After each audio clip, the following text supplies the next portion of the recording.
Hello, my name is Hasan Sorrells, and this is the Leadership Lessons from the Great Books podcast bonus. There's no book reading usually on bonus episodes. These are interviews, rants, raves, insights, and other brief or long audio musings, and sometimes even conversations about leadership. Because listening to me talk about leadership for an open-ended amount of time is still better than reading and trying to understand yet another business book.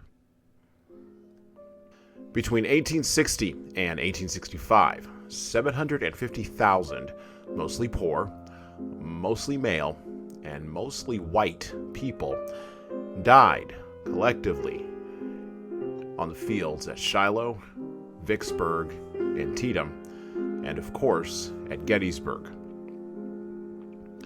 To honor their deaths and the deaths of all who have served in the U.S. military, we celebrate at the end of May with barbecues, parades, and for some of us, by placing flags on the graves of military personnel in national cemeteries.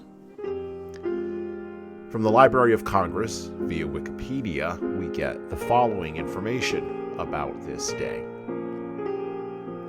Quote, "The first national observance of Memorial Day occurred on May 30th, 1868.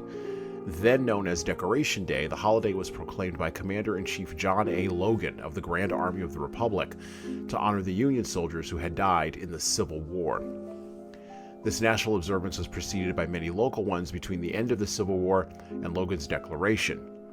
Many cities and people have claimed to be the first to observe it. However, in 2022, the National Cemetery Administration, a division of the Department of Veterans Affairs, credited Mary Ann Williams with originating, quote, the idea of strewing the graves of Civil War soldiers, Union and Confederate, with flowers," unquote. Official recognition as a holiday spread among the states, beginning with New York in 1873. By 1890, every Union state had adopted it. The World Wars turned it into a day of remembrance for all members of the U.S. military who fought and died in service. In 1971, Congress standardized the holiday as Memorial Day and changed its observance to the last Monday in May. Close quote. Memorial Day is not a day that has been celebrated in poetry and songs so much, but instead, in order to talk clearly and coherently about this day, we must read the words of the president who oversaw that great continental war where so many people died to preserve either a republic or to defend an institution. From President Abraham Lincoln, I will read now the Gettysburg Address, delivered on the Gettysburg battlefield on November 19th, and summarizing the meaning of the deaths of between 46,000 and 51,000 soldiers from both armies in the three-day battle in July of the same year, the costliest battle in U.S. history. Summarizing the whole thing in about 10 sentences, his words reverberate down to us on this Memorial Day. 77 years ago, our fathers brought forth on this continent a new nation, conceived in liberty, and dedicated to the proposition that all men are created equal. Now we are engaged in a great civil war, testing whether that nation or any nation so conceived and so dedicated can long endure. We are met on a great battlefield of that war. We have come to dedicate a portion of that field as a final resting place for those who here gave their lives that that nation might live. It is altogether fitting and proper that we should do this. But in a larger sense, we cannot dedicate, we cannot consecrate, we cannot hallow this ground. The brave men, living and dead, who struggled here have consecrated it, far above our poor power to add or detract. The world will little note nor long remember what we say here, but it can never forget what they did here. It is for us, the living, rather, to be dedicated here to the unfinished work which they who fought here have thus so far nobly advanced.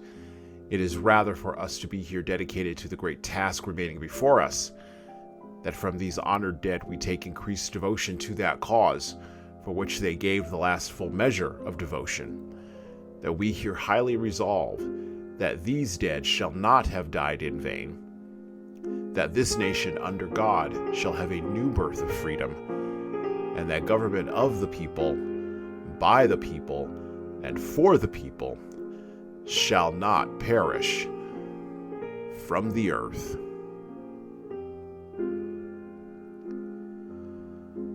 And on this Memorial Day, my name is Hassan Sorrells, and that's it for me.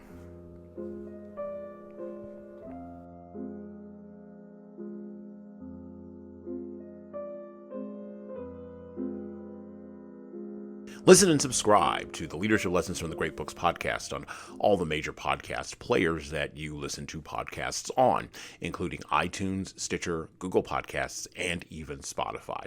And please leave a 5-star review if you like the show. We need those reviews to grow, and it's the easiest way to make sure that this show gets into the ears of the leaders who need to hear it. And of course, tell all your friends. If you want to get started on the leadership path, HSCT Publishing's products and services can help your team do that. Check out our training webinars, coaching services, and more at leadershiptoolbox.us. We also have a video-based subscription service, that's software as a service, that can help your team become better at the individual level. 60 modules and over 100 hours of video and written content for you at LeadingKeys.com. That's LeadingKeys.com. We've also got books that will help you and your team grow. Pick up a copy today of My Boss Doesn't Care, 100 Essays on Disrupting Your Workplace by Disrupting Your Boss, and subscribe to the Little Red podcast I launched earlier this year with the same name as that Little Red book. My most recent book is 12 Rules for Leaders, the Foundation of Intentional Leadership. Co-written with contributions from Bradley Madigan, this is the book for right now that was written for leaders right now. Pick up a copy by heading over to 12rulesleadersbook.com/now. That's 12rulesleadersbook.com/now. You pay for shipping, and you'll get a copy of my second book as well. Finally, you can get all these books in paperback, hardcover, or as ebooks on Amazon, Barnes & Noble, Kobo, and any other place online you order books. Finally, HSCT Publishing is on YouTube. Like and subscribe to the video version of the Leadership Lessons for the Great Books podcast on the HSCT Publishing channel on YouTube. Just search for HSCT Publishing and hit the subscribe button. You'll get our weekly video updates, which is the video version of this podcast. And, of course, you're going to want to subscribe to my other podcast. That's right, I do more than one. The Hassan Sorrells Presents audio experience, where I talk more casually with a broader range of people about all matters that matter in the world today, from arts all the way to analytics. All right, that's it for me.